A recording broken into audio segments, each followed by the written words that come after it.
the Mustang has almost every advantage. It is considerably faster, turns slightly better, and has greater range and a higher service ceiling. But now, Don Bryan is struggling to shake an ME-109 that is anything but normal. He can't outclimb the German, and his Mustang is on the verge of stalling. Now, up to that time, the 109s, we called them easy meat. And I'll be darned if this 109 outperformed me. Bryan tries to dive away. The 109 easily stays in trail. Talk about scaring you. The oxygen mask at 4 Gs was supposed to stay, but I had to hold it on because I was sweating and it was falling down on my chin. The German inches closer. He was out-turning me as he was coming in, and he finally got his guns on me. Like I say, not through me, but on me. And had he got them through, he'd have pulled the trigger and he got me. Bryan summons a makeshift daredevil trick. He's only practiced a handful of times.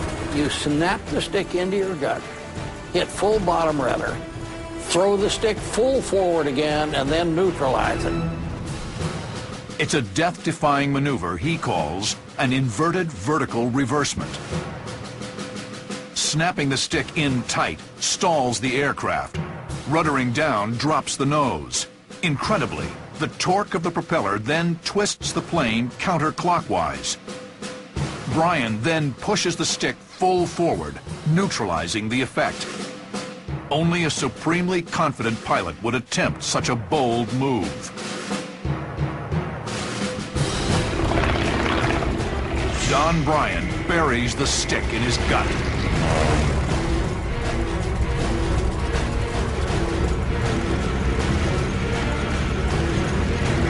Your head hits the canopy, and the prop twists you around.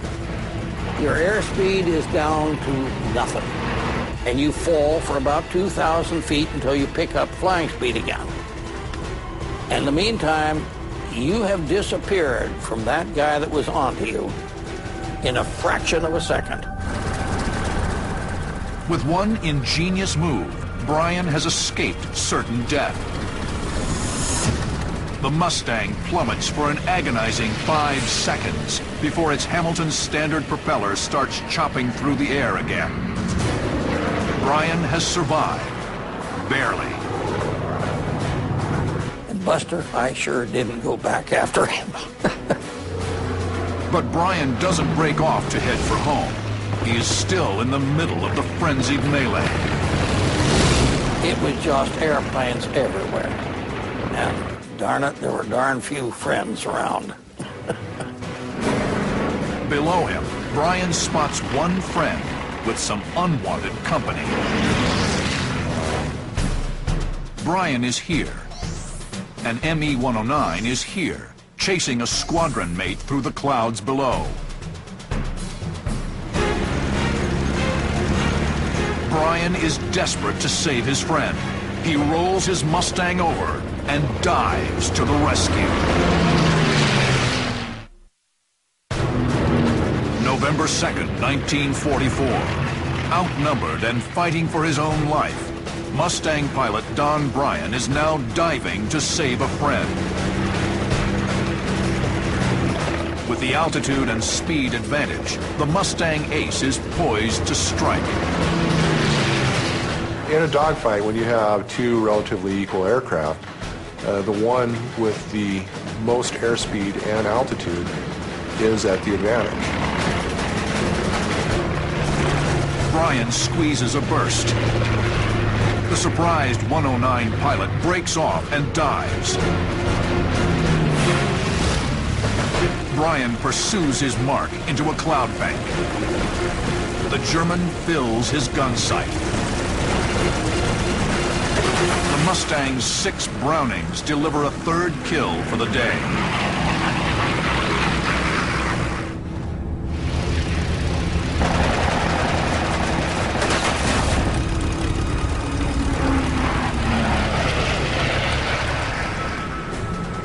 Bryan joins up with the other Mustang as his wingman, but enemy fighters are still in the area. Flying at 10,000 feet, Bryan catches sight of two ME-109s flying the opposite direction 5,000 feet below. Only 2 of Bryan's 6 guns remain loaded. I was running out of ammo, and finally, the last 2 airplanes, I was down to my inboards. But Bryan is not about to let the 109s escape. He and his wingman split S, pulling out directly behind the Germans.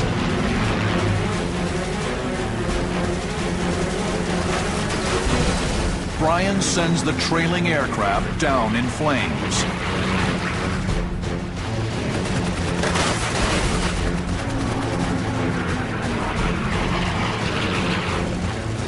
He pours on the coal and closes on the leader.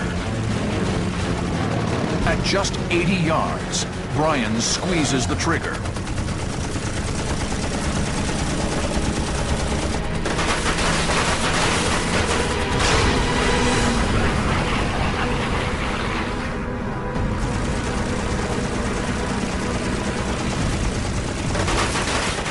It looked like a whole section of his wing came off. He snapped into the clouds. I mean, it was a snap to the left, and that's it. The Mustangs climb back to altitude and return to base. Of the 38 enemy planes claimed by Mustangs that day, Bryan scored 5. We got more doggone fun than the law allows. Don Bryan is awarded the Distinguished Flying Cross for the extraordinary mission. A mission deep inside of enemy territory that would not have been possible without another of the P-51's legendary attributes, its range. The Mustang's laminar flow wing and aerodynamic airframe reduced drag and boosted fuel efficiency. Over 1/4 of the Mustang's 11,000-pound max takeoff weight was fuel, giving the P-51 a combat range of well over 1,400 miles, twice that of other single-engine Allied fighters. Gunther Rahl, the third leading Luftwaffe ace, says that the P-51 was able to do for 6 hours what the 109 was able to do for 90 minutes. It was this amazing aircraft that could take off from a place like Duxford, England, go all the way to Berlin, do everything that it needed to do, and turn around and come back. While the Mustang made its name in Europe, it also saw service in the Pacific, where it was the only single-engine fighter with the stamina to escort bombers from Iwo Jima to the home island of Japan, a 1,300-mile round trip. Pilots called themselves the Tokyo Club. The benefits of membership: bad weather, exhaustion, flak, and enemy fighters, any one of which could kill. June 23rd, 1945, 9:38 a.m. Mustangs of the 47th Fighter Squadron take off from Iwo Jima. They're on a very long-range mission to strafe an airbase north of Tokyo, helping to eliminate the threat of air attack to American bomber groups. Lieutenant Robert Scamara flies element lead in a flight of 4. We didn't have to be tight formation, but I flew pretty close for something to do to keep me awake, because I had trouble keeping awake. The thing that's exhausting about the Mustang is not that you're strapped in and it's too hot or it's uncomfortable, it's the noise. The noise is just absolutely wears you down. Once over the mainland, the monotony fades. The 4 Mustangs of Scamara's flight prepare for battle. We flew up and headed west, expecting to find this airfield loaded with airplanes, and we were going to strafe them. But instead, they were airborne. 7 Japanese fighters are at 9 o'clock low. 17 more are at 7 o'clock high.